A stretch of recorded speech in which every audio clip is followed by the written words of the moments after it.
What is up, my fellow gamers? In today's video, we got our SSR hero tier list for the global launch of Tokyo Ghoul Break the Chains. Like and sub for more amazing gaming content. So I'm going over all of the current SSRs in the game right now that we had for global launch. I know there's a bunch of new heroes that we are getting, and I know there's some tier lists out there from like the beta, but they have like different characters that we do not have. So this tier list right now is my opinion based on the characters that we have access to right now, the SSR units. So just keep that in mind. Tier lists change, tier lists are opinionated. You may or may not agree with it, but this is my take on it. You can go with it or not, it's up to you. So the other thing is, I don't know how to pronounce a lot of these names, so you can see the character on screen as I'm talking. I'm going to refer to the name in the brackets, so Binge Eater. I'm just going to refer to those names for the characters as I'm talking about them, because I don't want to try and butcher these names and then people are complaining in the comments and blah blah blah. So let's get into this. Our first character we have, she is actually really amazing because as a new player for global launch, we have a special event going on where the game gives you the materials to go ahead and just max her out. She has a really amazing ability, Ultra Boost. Ultra Boost increases the basic stats for 15% for one turn, and then some of the passive abilities are just really strong. Applying Weak increases our crit damage at 2 stars. At 1 star, she goes ahead when you end your turn. If you use your skill, all your allies' attack related stats increase. So she's a really good buffer for your team, buffing their attack, but also just in general, she's a really strong character. Easily for me, I'm putting her at the top in the S. You can see the tier list to the side. I will make the tier list bigger at the end of the video so you can see it, but we're gonna have it like this as I'm talking about the characters. Next character we got is gonna be this guy. This is the Maniac. He's got ultra death damage equal to a percentage attack to all enemies. This damage deals 40% more damage to the enemies with HP below 35%. Now, I am not a huge fan of the characters that have this effect. There's actually a lot of characters in this game that have this special effect where they deal more damage if the enemy has 60% more health, or if the enemy's HP is below 30% health. I don't really like that because it's way too situational. For me, he's kind of in between an A and a B. You could go with an A- or even a B+. Also for the passives, gains 20% energy when a character dies in battle, is at 1 star. I mean, you really don't want your characters to be dying. The fact that like your team has to be losing in order to take advantage of this is kind of like meh to me. Just some of these passives aren't the greatest compared to some of the other characters. Next one we got, this is going to be, I believe this is Shu, and this is Gourmet in the little parentheses. This guy is awesome because he has Ultra Provoke, which basically means he's a tank.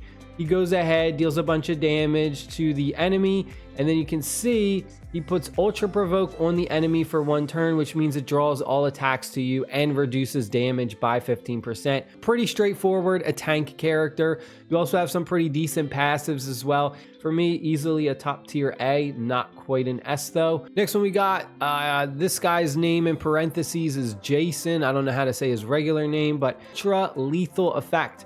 Basically puts this on the enemy and they cannot trigger healing effects. This is extremely helpful going up against enemies who really rely on healing and stuff. And also reduces the target's max HP by 10% during the effect. So really amazing things going on with this character. Absolutely love this guy. Does really good work against certain enemies. For our passives, increase your pen rate, which is good. When your turn ends, for each lethal effect on the enemy, your whole team deals more damage and takes less damage. This alone at 1 star is huge game breaker. For me, this guy easily top tier. I'm putting him in the A. Next one we got is going to be Arata Pronto in the parentheses. Another one I don't know how to pronounce. Deals damage and then applies the Ultra Feeble for 2 turns. Damage dealt reduced by 20%, crit rate reduced by 10%. So this is really, really good for kind of putting this effect on enemies who are really, really strong, going up against a boss that's really strong and maybe has a high crit rate or something like that.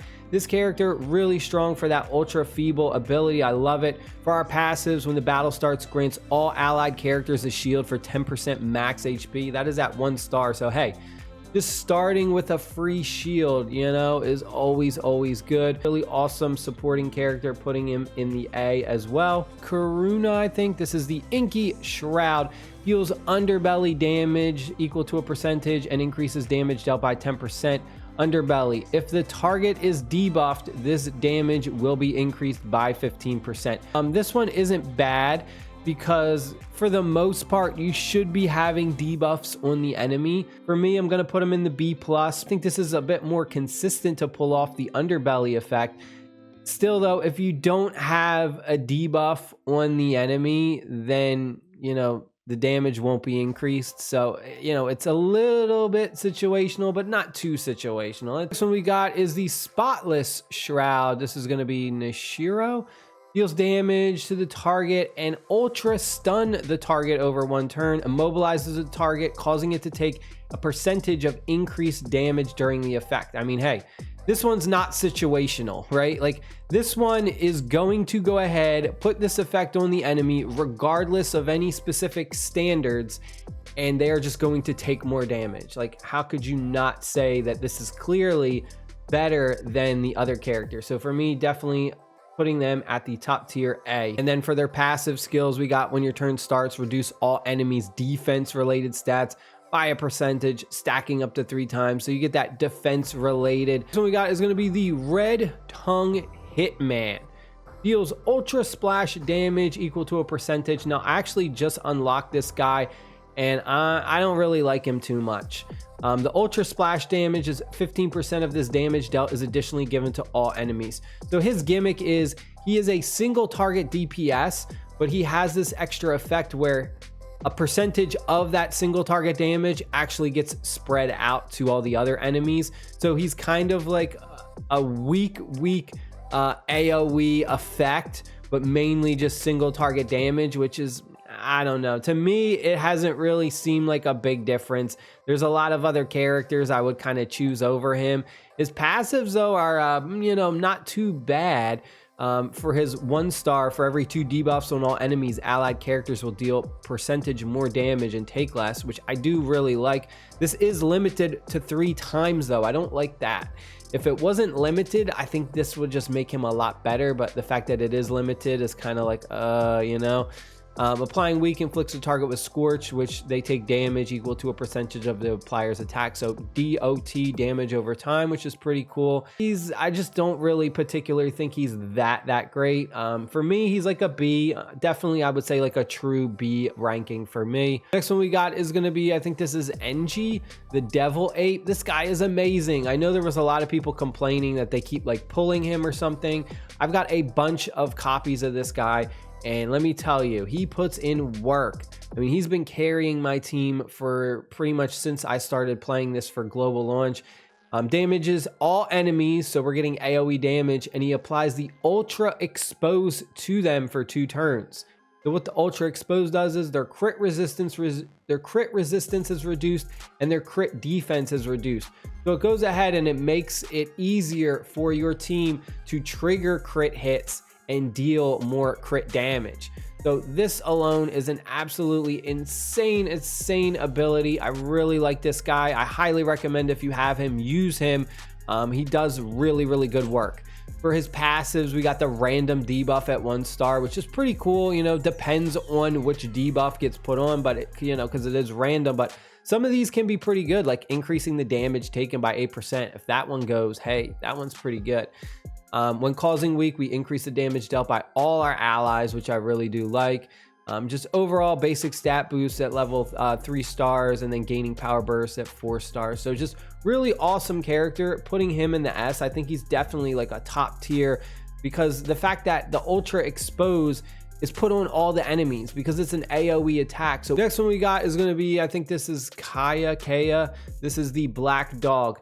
This is another one. Images all enemies for a percentage, applies ultra expose to them, which again, we just went over a character who has that ultra expose effect, which I think is an amazing effect. If we look at our passives, bonus attack at 1 star, deals damage equal to a percentage to an enemy target immediately after an ally character applies a weak effect. So you're getting a free attack. Applying weak increases basic stats. All enemies crit resistance is reduced by a percentage for every 4% of your crit rate. So this guy right here just makes it so that your crits hit really, really hard. Like he really hits really, really hard with those crit hits. And then because of the ultra expose, absolutely amazing. This guy is another one who I think is definitely by far a top tier S. Next one we got is going to be the Absolute Strength. Deals ultra lifesteal damage to all enemies. What ultra lifesteal is, the lifesteal amount of this damage is tripled. It's not as good as it seems. It seems like it's actually like a good effect. It's like, oh wow, you get lifesteal, but it's really not as good as, like, you know, it could be. I think there's just a lot of other characters I would kind of choose him over. I think in certain situations, if we get certain types of content where the lifesteal is more valuable, he could definitely be good. The passives are all right, not too bad. Each time affected by Blood Rage, the enemy with the lowest HP will be dealt a bunch of damage. Flying Weak grants Blood Rage, so he has this Blood Rage thing going on. Next one we got is going to be, say this is Kori, I think. The Shining New Star. Deals Ultra Amass damage equal to a percentage to the enemy. Ultra Amass increases its damage dealt by 25 when below 40. So this is the thing that I hate. I hate the characters that have this. For me, this character, I'm putting them in the C. Moving along, next one we got is the Crybaby. I don't know how to say this name. Deals underbelly damage to the target. I do like the fact that it reduces their skill level, but again, the underbelly, if the target is debuffed, this damage will be increased by 15%. This is something that, again, can be kind of situational. The other character that we mentioned before had the same underbelly effect, but they were a little bit better with their passives. For these passives, we have stuff like, you know, a little bit gimmicky. Allies gain 10% bonus pen when dealing damage to targets whose attribute does not restrict them. Very, very specific in order to get that boost. Applying weak reduces the target's skill levels. You know, the skill level thing is okay. It's not bad, but I just feel like I would want a little bit more things going on with that character. For me, this is another one. We're going to go ahead, put him in the C. Next one we got is going to be Nico, Lady Boy in Love. Now this guy, this character right here, they're actually a really insane supporting character. Lose 10% of your max HP to remove debuffs for all your allies and grants all your allies debuff immunity. Damage dealt increases by a percentage and damage taken reduction by a percentage for 2 turns. Has a 30% chance to lose only 1 HP when casting the skill. This, I think, is just, it's a crazy, crazy supporting skill. Tree characters, basic stats. So again, if you don't have those specific type of characters present, then, you know, it's not going to help you. Suffering Weak reduces damage by a percentage. Increase restoration rate by a percentage. So this character I think is really good, but I think, like, in order to get like a little bit more of the full effects for the passive, you kind of got to build a team around them. But even so, you can still just dump them in a random team for the ability to remove debuffs from everyone. I mean, that alone is pretty strong for me. I'm putting them in the A. Next characters we got kind of go hand in hand. You can kind of combo these two together. I don't think they're that great because, again, they have those weird effects that I don't like. Deals ultra primitive damage equal to a percentage to the enemy. So single target, increases damage by 30 if the enemy's HP is above 60%. This is more likely to happen, you know, at the start of a battle. But then at the end, towards the end of a battle, this really just doesn't help out at all, unfortunately. For our passives, when the battle begins, enhances stats of Bin brothers by a percentage if younger Bin is in battle. So you can see that, you know, if you pretty much have to have both of them in your lineup to take full advantage of them and kind of make them like viable options. If you only have one in your lineup and not both of them, it's, to me, it's kind of useless. So we're going ahead, we're putting them in the C. And then same thing with the brother. the younger bin, the tail brothers. Deals ultra death, which means he does extra damage when the enemy's HP is below 35%. So the one deals more damage above 60, the other deals more damage below 35. Again, very gimmicky. You have to have both of them in the lineup, I would say, to really like take advantage of their kind of like play style of what it is.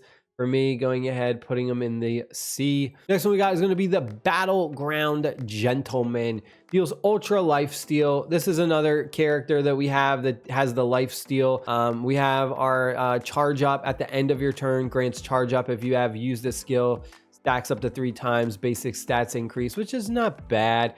But some of these passives aren't the greatest compared to some of the other ones. He mostly focuses up on that charge up.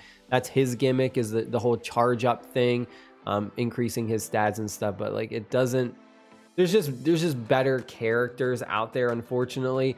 I think he's an okay character, like a B, maybe even like a C plus for me, B minus. I mean, I don't know. Some of these Bs I kind of would choose over him.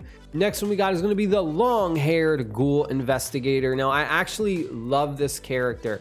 Deals impale damage equal to a percentage of attack to the enemy target, so it's single target damage, or granting a shield by 60% of the damage to all your allies for 2 turns. So all of our allies are getting a 60% shield based on the damage that we dealt. And impale, this damage ignores the target's defense, which is amazing, right? So our attack is not going to be reduced by their defense at all. So it doesn't matter how tanky they are with their defense, doesn't matter. We're just putting straight raw damage on them, which I absolutely love. I think this character is just so amazing because of that. And the shields, they come in handy a lot more than you would think.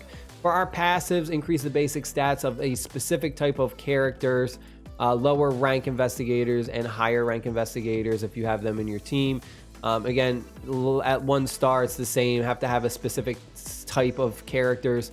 Applying weak increases basic stats. The passives aren't the greatest, unless you have the other type of investigators with them paired up in a team. Increase shielded allied characters basic stats. The passives aren't the greatest, but I really love the impale, and I love the fact that you put a shield and stuff like that. For me, definitely like an A. Next one you got is going to be the Envoy of Vengeance. Chu, I think is how you say this. Deals ultra primitive damage to all enemies. Increases damage by a percentage if the enemy's HP is above 60. So this is good at the beginning of the battles, because all the enemies are going to have that, their HP is going to be above 60, and it is AoE damage at least. But again, I'm not a huge fan of that specific type of skill. All enemies block chance is reduced by 1% for every 3% of pen rate for a 1 star, which is pretty good. But this guy also has that charge up effect. For me, this character is close to being like a C or a B, honestly. I'm going to put him at the back of a B minus, just because he's at least AoE damage, right? Next one we got is going to be the Warden. Now, I really like this guy. Damages the target for a bunch of attack damage, applying ultra and fold to them. And what this does is it immobilizes the target and it causes it to take 20% increased damage during the effect, which is insanely amazing. Let them just take more damage. Heck yeah. For our passive abilities, these ones, the first one a little bit gimmicky. You have to have a specific type of investigator, lower rank, higher rank to get the stat boost. Increase defense related stats by a percentage for every allied character alive. Each time an allied character dies, you're going to increase your attack related. So either way, you're getting attack and defense boosts, which is good. Applying weakness increases the skill level. Increased damage dealt to immobilize enemies by a percentage. Granting power burst. The passives aren't bad. They're okay. Passives are really like not the greatest. For me, he's like a B. Like in the middle of the B's, a little bit better than some of these other B's, but definitely nowhere near an A or even like a B plus. Next one we got is going to be the Twin Blades of Justice. This character is amazing. Deals Ultra Blade damage to the enemy. What Ultra Blade is the crit rate is increased by 1% and crit damage increased by 1.5 for every 2% of HP lost of the enemy. This character pairs really well with those two characters we have in the S that I mentioned that have the ability to reduce the enemy's crit resistance and crit damage. Because of this, right, we're increasing our crit rate, and then our crit damage is increased. Pairing this character up with like the devil ape guy or the other one, really amazing combo. You're going to be doing tons of crit hits with this character. I mean, he's going to be absolutely feasting on the enemies. For our passive skills, after landing a crit, all allies will be given the effect of increasing pen rate. When our character kills an enemy, the character will be given the effect of increasing the damage dealt.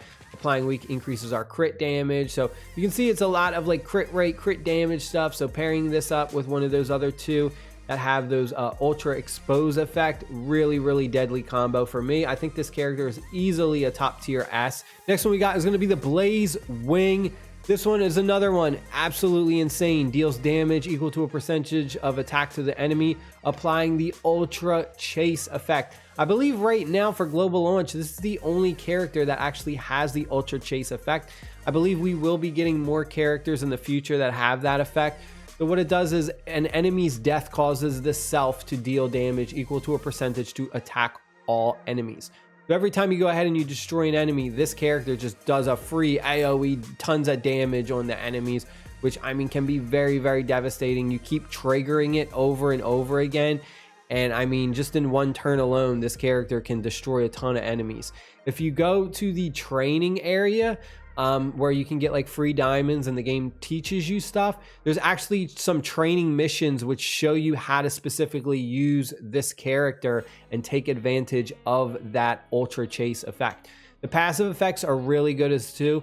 Increase 20% more damage dealt to targets with HP lower than 30%, which really goes hand in hand with the style that this character wants. When you successfully kill an enemy with an active skill, you deal damage to the enemy with the lowest current HP percentage. So really, like, I would say this is like an assassin character, right? They do tons and tons of damage and trying to kill the other character, trying to destroy the other characters.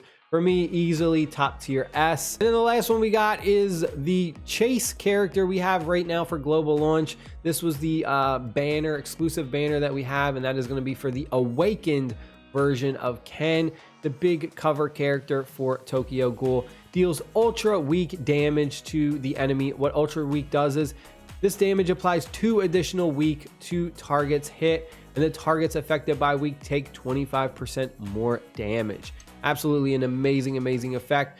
For our passive, stays in blood rage state when your HP is above 70. Meanwhile, triples your life steal when damage is dealt. Blood rage increases your damage dealt. Taking no damage in the previous turn increases your skill levels when your turn starts, which is really good.